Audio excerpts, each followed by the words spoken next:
Hello everyone, I'm Molly from Chinese Learning. Very nice to see you again here. It's time to learn some new Chinese idioms. Today I'm gonna talk about Kong Rong让梨, which means Kong Rong gave away bigger Pears. Are you ready? Now let's begin. In the Eastern Han Dynasty, there was a person called Kong Rong. He'd been very smart ever since he was a little boy. He had 5 older brothers and 1 younger brother. One day, his father bought some pears, picking one of the largest and giving it to Kong Rong deliberately.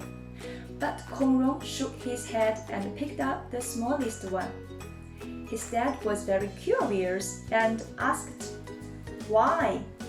Kong Rong said, "I'm younger, so I should eat the smaller pear, and brothers should eat the bigger ones."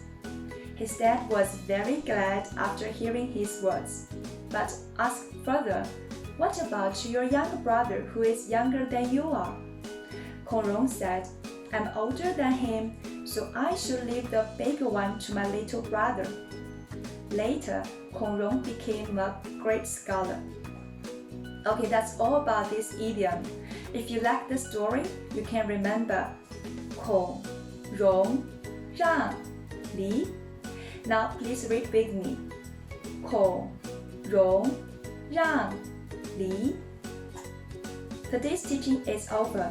And next time, I'm gonna talk about 盲人摸象, which means blind man and an elephant. Thank you for your watching. See you next time. Bye!